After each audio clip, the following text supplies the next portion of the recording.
గత వారం రోజులుగా ఇజ్రాయెల్ ఇరాన్ల మధ్య జరుగుతున్న యుద్ధాన్ని చూస్తుంటే ఇజ్రాయెల్ ఇరాన్లోని అనేక అణుక్షేత్రాలపై దాడి చేసింది. సో ఇప్పుడు ఈ ఫోర్డో అణుక్షేత్రం గురించి పెద్ద చర్చ జరుగుతోంది. ట్రంప్ ఫోర్డో అణుక్షేత్రాన్ని ధ్వంసం చేస్తారనే వార్తలు కూడా వచ్చాయి. కానీ ట్రంప్ వెనక్కి తగ్గారు. ఏంటి ఫోర్డో న్యూక్లియర్ ఫెసిలిటీ స్పెషాలిటీ, ఎందుకు ట్రంప్ వెనక్కి తగ్గాల్సి వచ్చింది? ఒకటండి, ఇప్పుడు ఇరాన్ భౌగోళిక జియోగ్రఫీని మనం పరిశీలించినట్లయితే ఇరాన్ ఏంటంటే ఒక స్కెలిటల్ లాగా ఉంటుంది అనమాట. పైన ఏంటంటే జాగ్రోస్ ఎల్బర్జ్ మౌంటైన్స్ ఉంటుందండి కాస్పియన్ సీ వెంబట. సౌత్లోనేమో జాగ్రోస్ మౌంటైన్స్ ఉంటుంది. ఈ మధ్యలో దస్తకి లాత్ అనే 2 డెజర్ట్లు ఉంటాయి. ఒక భౌగోళికంగా ఇది ఏంటంటే ఒక పెట్టని కోట. పైన సముద్రం, కింద సముద్రం, పైన ఒక మౌంటైన్, కింద ఒక మౌంటైన్, ఆ 2 మౌంటైన్లు కలవడం, మధ్యలో డెజర్ట్స్. ఈ లోపలికి వెళ్తే ఎవరు తిరుగురాడు. అంత భౌగోళికంగా అంత దట్టంగా ఒక పెట్టని కోట, ఒక ఫోర్ట్రెస్, జియోగ్రఫికల్ ఫోర్ట్రెస్ అని చెప్పవచ్చు అనమాట. అదే దానికి పెద్ద రక్షణ. కిందేమో Gulf of Hormuz, Strait of Hormuz, Persian Gulf, Arabian Sea, పైన కాస్పియన్ సీ.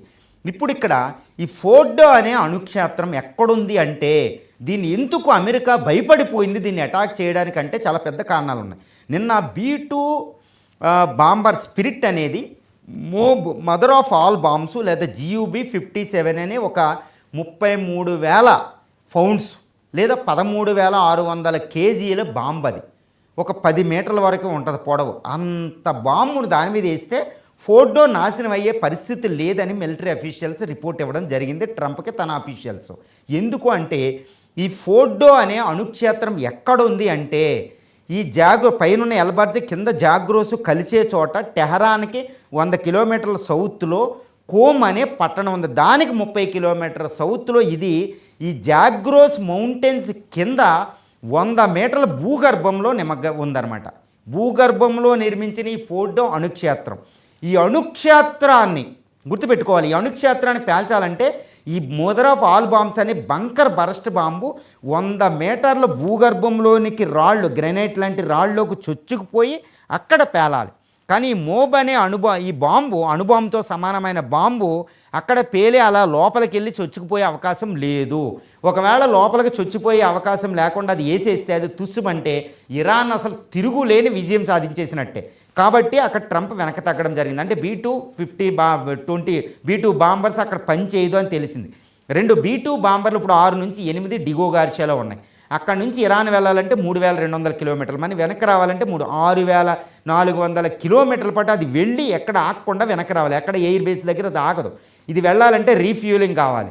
రీఫ్యూలింగ్ కావాలంటే అక్కడ S-400 సిస్టమ్, అక్కడ ఇప్పుడు మన భారతదేశం పాకిస్తాన్ యుద్ధం చేసేటప్పుడు మనం విష్ణు చక్రాలాగా వాడు సుదర్శన్ చక్రలా వాడిన S-400 missile system, air defence సిస్టంలో అక్కడ రష్యా ద్వారా అక్కడ మోహరించినట్టు అని తెలుస్తుంది. అది S-400 అక్కడ ఉంటే B2 బాంబర్స్ కూడా ప్రమాదమే, ఆ F-35 బాంబర్స్ కూడా ప్రమాదమే. అక్కడ ఆల్రెడీ S-300 ఆల్రెడీ ఉంది, S-400 కూడా ఇచ్చారని తెలుస్తుంది. కాబట్టి ఫోర్డో అనేది చాలా డేంజర్ దాన్ని అటాక్ చేయడం. ఇక మూడో విషయం ఏంటంటేనండి, ఇక్కడ చాలా పెద్ద విషయం ఏంటంటే ఈ ఫోర్డో అనే అణుక్షేత్రం కోమ్ అనే ఒక పట్టణానికి సమీపాన ఉంది.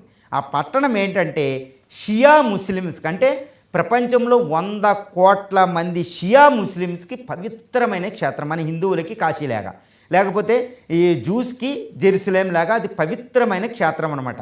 దాన్ని ఈ ఫోర్డో అణుక్షేత్రానికి అటాక్ చేస్తే కోమ్ పట్టణం నాశనం అయిపోద్ది రేడియేషన్లో.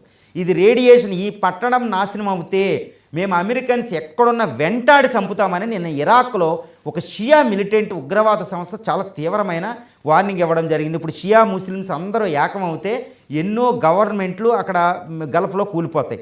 వాళ్ళందరూ అమెరికన్స్ మీద ఎక్కడున్నా అక్కడ అటాక్ చేస్తారు. ఇజ్రాయెల్కి అయితే రక్షణ కొరవైపోద్ది. ఎందుకంటే ఇప్పుడు చూడండి, ఏ మతక్షేత్రం ఎవరికైనా చాలా ఇంపార్టెంట్. జెరూసలేం జూయిస్కి, మనకి కాశీ, అక్కడ మక్కా మదీనా ముస్లిమ్స్కి, ఇలా ఎవరికైనా ఒకటే, బౌద్ధులకి లుంబినీ లాగా.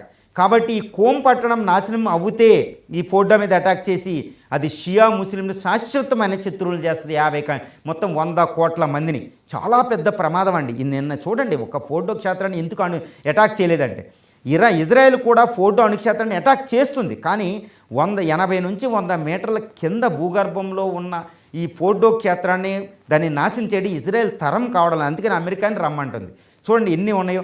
అందువల్ల ఈ ఫోర్డో క్షేత్రంలో అసలు ఏముంది, ఫోర్డో అణుక్షేత్రం అంటే అక్కడ ఒక న్యూక్లియర్ రియాక్టర్ ఉంది, ఒక సెంట్రిఫ్యూజెస్ అంటారు. అవి ఏంటంటే యురేనియం U-235ని ప్యూరిఫైడ్ చేస్తారు 83.5% వరకు. ఇంకా కొంచెం అయ్యిందంటే అది అణుబాంబు తయారు చేయవచ్చు. ఫిస్సైల్ మెటీరియల్ అంటారు U-235. ఇది 90% వరకు ప్యూరిఫై అవుతే 90% అబోవ్ అది న్యూక్లియర్ బాంబుకి సరిపోతుందన్నమాట. అంటే న్యూక్లియర్ బాంబు తయారీకి ఇరాన్కి ప్రధానమైన క్షేత్రం ఫోర్డో. ఇది ఏంటంటే ఇది కాస్పియన్ సీకి దగ్గరలో ఉంటుంది. అది అక్కడ పేలిందంటే రష్యాకి చాలా పెద్ద ప్రమాదం, సెంట్రల్ ఏషియన్ రిపబ్లిక్స్కి చాలా ప్రమాదం అనమాట. ఆ రేడియేషన్ గాలి ఇటు వచ్చింది అనుకోండి, మన ఇండియాకి కూడా గాలి వస్తుంది, ఆ రేడియేషన్ ఢిల్లీ దాకా వస్తుంది. సో ఈ దేశాలన్నీ భయపడినాయి అనమాట. ఎందుకంటే చెర్నోబిల్ 2 అనుకోండి ప్రమాదం. ఎందుకంటే యుక్రెయిన్లో చెర్నోబిల్ 1 పేలినప్పుడు అక్కడ నుంచి సుమారు 4500 కిలోమీటర్ల అవతలున్న స్కాండినేవియన్ కంట్రీస్కి అక్కడ రేడియేషన్ వెళ్ళడం జరిగింది. నార్వే, స్వీడన్, ఓస్లో ఈ పట్టణాలకి, స్టాక్హోమ్లకి. కాబట్టి ఈ చెర్నోబిల్ 2 అనుకోండి, ఈ ప్రపంచం అంతా రేడియేషన్ వస్తుందండి. అది 100 కోట్ల మంది ప్రజలు ఆపదలో పడిపోతారు. డైరెక్ట్ మరణాలు కాకుండా క్యాన్సర్స్ ఇవి పెరిగిపోతాయి. కాబట్టి ఈ ఫోర్డో అణుక్షేత్రాన్ని నిన్న అటాక్ చేయడానికి యుఎస్ అనేది వెనక జంకింది. తన యొక్క అమ్ముల పొదిలో ఉన్న B-2 స్పిరిట్ బాంబర్స్, ఈ మోబ్ GUB-57 బాంబులు కూడా సరిపోవు అనేట్టు తెలిసిందనమాట. అందుకనే పూర్తి ట్రంప్ వెనక తగ్గడం జరిగింది. 2 రష్యా వార్నింగ్, ఇటు చైనా, అదేవిధంగా ఇండియా సీరియస్ వార్నింగ్ ఇవ్వడం వల్ల కూడా వెనక తగ్గారు. అందుకని ట్రంప్ వెనక తగ్గడం అంటే ఇట్స్ నాట్ ఏ జోక్ అండి. Trump personality is entirely different. Psychologically విదేశాంగ విధానంలో విదేశాంగ విధాన నిర్ణేతల బాడీ లాంగ్వేజ్ని మనం పరిశీలించినట్లయితే వాళ్ళ పర్సనాలిటీ, ఇప్పుడు ట్రంప్ నిర్ణయం వెనక తీసుకోడు. ఎందుకు నిర్ణయం తీసుకున్నాడంటే ఇంటెలిజెన్స్ రిపోర్ట్ల ప్రకారం ఇవన్నీ పనికిరావు కాబట్టి ఇరాన్ భౌగోళిక ఫోర్ట్రెస్ నిర్మాణం ఉండడం వల్ల ఫోర్డ్ అనే పట్టణాన్ని ఆయన వెనక దగ్గాడు. అంటే ఫోర్డ్లో ఈరోజు అణుక్షేత్రం ఉంది, అక్కడ IAEA కూడా చెప్తుంది అక్కడ నిజంగా ప్యూరిఫికేషన్ జరుగుతుందని. సో ఇరాన్ ఈరోజు అణు కార్యక్రమం నాశనం అవ్వలేదు. నేను చెప్తున్నా 4 రోజుల నుంచి నేను ఇరాన్ అణుక్షేత్రాలు ఇంకా అలాగే స్టిల్ ఇంటాక్ట్, దాన్ని నాశనం చేయడం అసంభవం. కాబట్టి ఇరాన్తో ఇప్పుడు న్యూక్లియర్ డిస్కషన్స్ ఒక్కటే ఉన్నాయి. కాబట్టి ఇప్పుడు ట్రంప్ రియలైజ్ అయ్యారు, అందరూ రియలైజ్ అయ్యారు. ఇరాన్తో అణు డిస్కషన్కి వెళ్ళి పరిష్కరించుకోవడం ఒకటే. ఫైనల్గా చూడండి, యుద్ధం పరిష్కారం కాలే. మోడీ చెప్తారు, మన మోడీ భారత ప్రధాని ఏమని, ఎప్పుడు యుద్ధం పరిష్కారం కాదు, శాంతి చర్చలు. భారతదేశం చెప్తూ ఉంటుంది శాంతి శాంతి శాంతి అని చెప్తూ ఉంటుందండి. మన భారత తత్వశాస్త్రం ఉంటుందన్నమాట. అసతోమ సర్గమయ్య పద్యాలు దేవుడికి సంబంధించి ఉండవు. నేను I'm not telling any Vedas, ఎవరికి నేను చెప్పడంలే. వేదాల్లో ఒక పోయం ఉంటుందన్నమాట. ఋగ్వేదం టైంలో మతాలే లేవు, ప్రపంచంలో మొట్టమొదటి బుక్ అది. అందులో ఒకటి ఉంటుందండి, అస్తోమ సద్గమయ, తమసోమ జ్యోతిర్గమయ, మృత్యోమ అమృతాంగమయ, శాంతి శాంతి శాంతి. చూడండి అక్కడ శాంతి శాంతి శాంతి, ఇది ప్రపంచానికి భారతదేశం ఇచ్చిన మెసేజ్. అందుకని మ్యాక్స్ ముల్లర్ చెప్తారు, తను what teachers India for the world అనే బుక్లో మ్యాక్స్ ముల్లర్ ఒక జర్మన్ తత్వవేత్త చెప్తాడనమాట.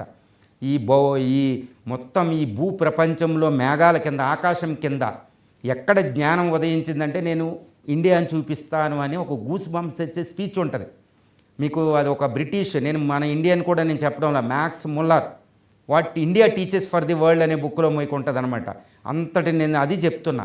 ఈరోజు ఇండియా ఈరోజు ఇచ్చింది మెసేజ్ మోడీ ఏంటంటే, ఒక భారతదేశం ఇచ్చిన మెసేజ్ శాంతి.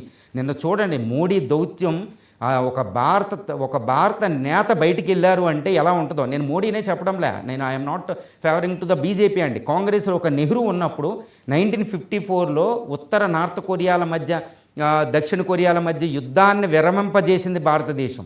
వియత్నాం టైంలో అలీన విధానం ఇచ్చింది భారతదేశం. పంచశీలను ఇచ్చింది భారతదేశం. అది ఇప్పుడే కాదండి, అది వేదాల నుండి భారతదేశం ఇచ్చేది శాంతి అనమాట. అది మీరు కాదు, అడాల్ఫ్ హిట్లర్ని ఢిల్లీ తీసుకొచ్చి పెట్టిన ఆయన శాంతి వచనాలు చెప్పాలి. భారతదేశంలో ఇష్టం వచ్చినట్టు చేయడానికి ఉండదు. నిన్న ఈ భారతదేశం మోడీ అనే ఒక నోటి ద్వారా ప్రపంచానికి ఇచ్చిన మెసేజ్ మనం గమనించాలి.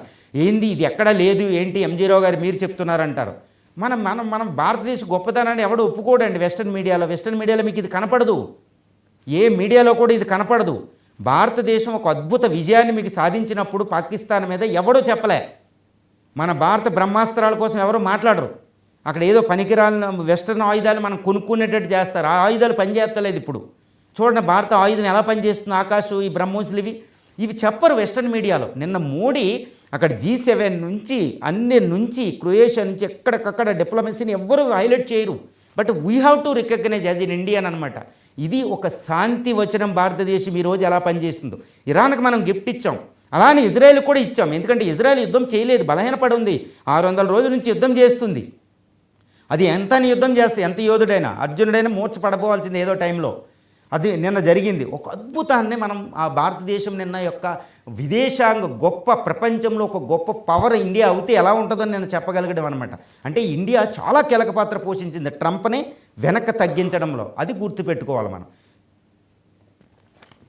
ఇక పాకిస్తాన్